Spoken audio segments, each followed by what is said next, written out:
Hello everyone, my name is Scourge HD, and these are all the good things about Modern Warfare 2 2022, including a pretty controversial one, but more on that later. The graphics. Hey, what can I say? The graphics look amazing. The game looks amazing. Probably one of the best looking Call of Duties ever, especially if you're playing 1440p or 4K. Sadly, I don't have a 4K monitor, nor can I pull a 4K gaming session on my current system, so RIP. The gameplay. What can I say? The gameplay is fantastic. It's better than it ever has been, and that's it. Next, gunplay. Shit, when it comes to gunplay, you can go back to any Call of Duty, and even if you go back to the previous 2-3 Call of Duties, I could say that the gunplay feels so clunky almost, like unfinished, but in this game, gunplay just feels so goddamn good. Using a gun, any gun feels powerful, feels like there's impact, whether it is thanks to the sounds, the actual animations, the shooting the gun just feels so satisfying, good and powerful. Animations. From reloading your gun to throwing grenades, tactical grenades, using equipment, and even throwing streaks, everything just feels right. Everything feels like it's in its place, and I really like it. Gun details. From small little subtle details when reloading or running out of ammunition and reloading without ammo or with ammo, there's always these little subtle details that you really don't notice or pay attention, and although we most of the time won't even notice, it's nice that they're there, and this really is some nice details. Weapons at launch. The game has launched so far with 51 plus weapons to play around with. This is insane. This is the Call of Duty with the most amount of guns available straight off the bat. 51 different weapons to choose from. And I believe it is 55 weapons right now once we receive the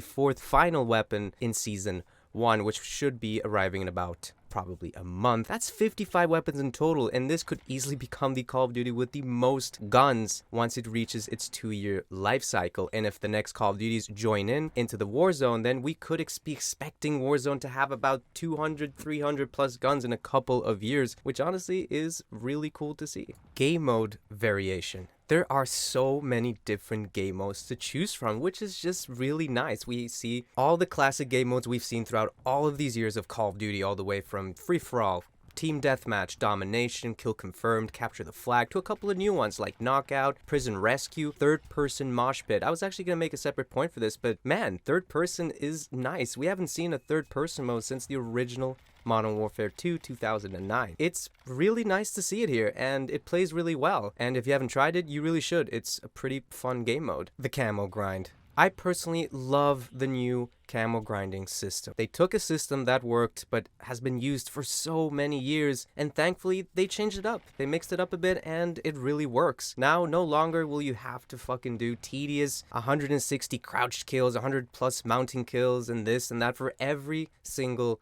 gun. There's actually a bit of variation now, and camos are so much easier to get. Every weapon has 4 base camos, and they unlock as you level up your weapon. That only level up to about level 20, I believe. Some weapons a little more, some less. When you unlock a base camo, you actually get to keep this base camo and use it for every other single gun, which is really nice. And most of the camo challenges are pretty easy, so if you're looking to get your Platinum or your Orion, Polyatomic, Master Camo this year round is way more doable and much easier, so I'm really glad they changed this up. I think it's a great change. I'm really happy about it. Ground War and Invasion. I'm so glad we have these game modes. Now, I'm not a huge fan of Ground War, and not even Invasion. I have played them and they're really fun. What I like most about Ground War is that it gives it a lot of variation, especially for those players who sadly got disappointed with the newest release of the Battlefield 2042, or I believe that's what it was called anyway, which was a pretty big disappointing game. And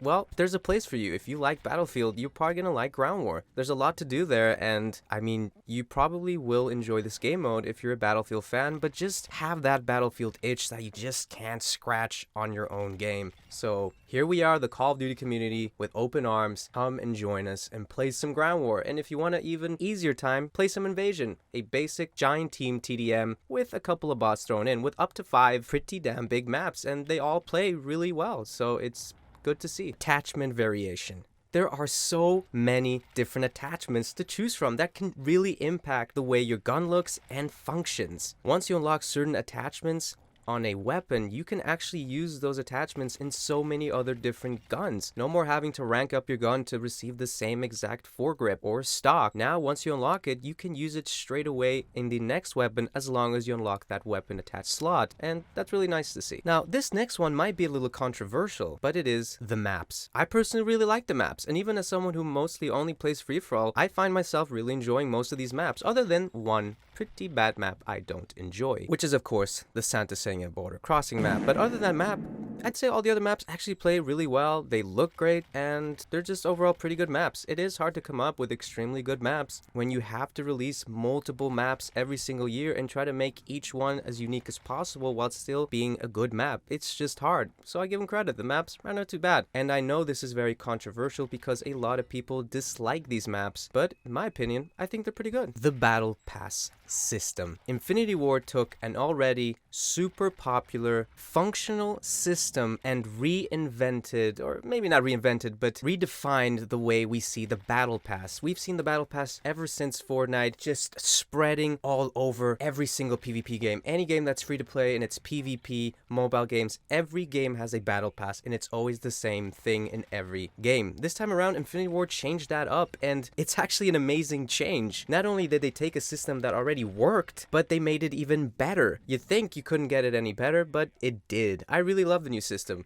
Now you play, earn XP, and with that XP you get tokens, and with each token you buy a sector of the map. The way the Battle Pass system works now is what I like to call a map conquering system, or a territory conquering system. And it's really cool. Everybody starts at the same point of the map, which is say point A. But if you want to get the new SMG, then you can conquer the right part of the map and get to the SMG sooner. Do you want the new sniper? You can start conquering the left top part of the map and get the sniper early. If not, you can just go straight through the middle and honestly go whatever direction you feel. And it gives a lot of variation when it comes to the Battle Pass. We as the players get to choose now a little more where we'd like to go and what rewards we want to get first from our Battle Pass. And it's really cool. So it's nice to see that they took the system and made it even better. And I hope to see more of these type of changes in the future with so many other different systems. Weapon tuning. I really like this feature. I didn't expect it, but when I heard about it and saw it, I was actually really excited. And it's really cool that now there are certain attachments we can tune to maybe make our weapon ADS faster, or maybe you'd rather have more steady aim, faster draw speeds, faster strafing times, whatever. You'll have to see what each attachment does and tune it to your own liking and to your own playstyle. And it's really cool, and it seems like attachments plus the tuning can actually really turn the weapon up. So it's really cool because it can really offer a lot of variation, and I really like it. And I hope to see more tuning features in the future Call of Duty games. And those are probably most of the good things I can think of right now. Please let me know if I've missed anything down below in the comments. Is there anything you really like that I didn't mention? And that's only strictly for multiplayer. Talking about other game modes, of course we have Spec Ops. I'm not a huge Spec Ops player, but it's really nice to have there. And there's 4 total missions right now, which each take about, I believe, anywhere from 10 to 30 minutes, even an hour. So if you're really into that,